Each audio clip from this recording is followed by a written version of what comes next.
Hello, મારું નામ નાઈ રજત છે. મેં DDIT નડિયાદમાં અત્યારે એડમિશન લીધું છે અને ત્યાં અભ્યાસ કરું છું. હું ભૂતપૂર્વ વિદ્યાર્થી છું આ એન્જલ સ્કૂલનો.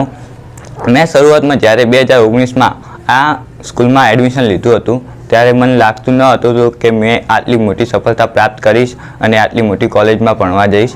પણ ત્યાં શરૂઆતમાં આટલા બધા વિદ્યાર્થીઓ વચ્ચે જ્યારે મેં એડમિશન લીધું ત્યારે કેવી રીતે ભણવાનું હશે, જેઈમાં સાયન્સમાં કેવી રીતે કરવાનું, કેવી રીતે પ્રિપેરેશન કરવાની આવે તે મને કંઈ જ ખબર ન હતી.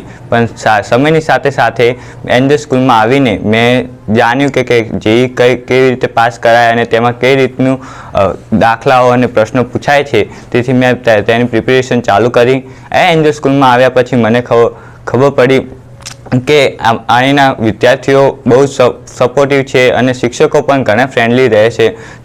તેમને તમે ગમે ત્યારે ડાઉટ પૂછી શકો છો. તમને કોઈ પણ મૂંઝવણ હોય તો તેઓ તમને ચોક્કસ જવાબ આપે છે.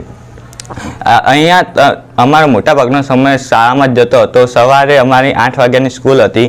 8 થી 2માં અમે અભ્યાસ કરતા હતા સ્કૂલમાં અને સાંજે 5 વાગ્યાથી 10 વાગ્યા સુધી અમારો SSDS ચાલતો હતો.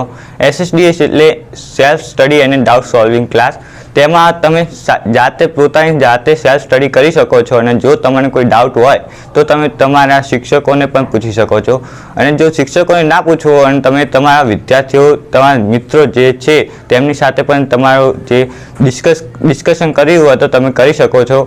તેથી અમને ઘણી સહાય પૂરી પાડવામાં આવતી હતી SSDS ક્લાસ દ્વારા. એની સાથે સાથે અમારે ઘણી બધી બીજી પણ વ્યવસ્થા હતી, જેમ કે DPP, RTT, daily target, GA, mega test. તેમના દ્વારા અમને ઘણી બધી સહાય પૂરી પાડવામાં આવતી. એમાં દર મહિને મેગા ટેસ્ટ આપવામાં આવતો, જેમાં તમને પૂરા જે મહિનામાં જે ભણાવ્યું છે તેના એક ટેસ્ટ લેવામાં આવતો હતો. તેથી તમને ખબર પડે કે તમે કઈ રીતે અભ્યાસ કરો આગળ અને કઈ રીતે તમારા કઈ જગ્યાએ માર્ક્સ ઓછા આવે છે અને કઈ રીતે તમે આગળ તેને સુધારવા માટે પ્રયત્નો કરી શકો છો. જ્યારે ઓનલાઈન થયું, જ્યારે પેન્ડેમિક આવ્યું, જ્યારે ઓનલાઈન સ્ટડી શરૂ થઈ અમારી, તો ત્યારે પણ અમને કેટલી તકલીફ પડી નહીં. અમારે યુટ્યુબમાં વિડીયો મૂકીને પણ અમારા શિક્ષકો ભણાવ્યું. કેટલીક ઓનલાઈન ક્લાસો પણ લેતા હતા સાથે સાથે અને ઘણી રીતે અમને મદદ પૂરી પાડવામાં આવી હતી. ઓનલાઈનના સમયમાં અમારું ભણતર અટક્યું નહીં પણ વધારે વધી ગયું. અમારે મોટાભાગનો સમય ઓનલાઈન ક્લાસમાં જ જતો હતો. પછી અમારા મેગા ટેસ્ટ પણ ઓનલાઈન કંઈ બંધ રહ્યો નહીં અને ઓનલાઈન ટેસ્ટ પણ ચાલુ જ રહ્યા. અમને કોઈ પણ તકલીફ હતી તો અમે અહીંયા હોસ્ટેલની પણ સહાય પૂરી પાડવામાં આવતી હતી. તેથી અમે હોસ્ટેલમાં આવી પણ રહી શકતા હતા. હું પણ કંઈક વખત હોસ્ટેલમાં આવ્યો છું અને ત્યાં અહીંયા સમય ગુજાર્યો છે. અહીંનું વાતાવરણ પણ બહુ મજા આવે તેવું છે અને તમે કોઈ પણ સમયે કોઈ પણ શિક્ષકોને ડાઉટ પૂછી શકો છો અને તેમનું સોલ્યુશન તમે મેળવી શકો છો.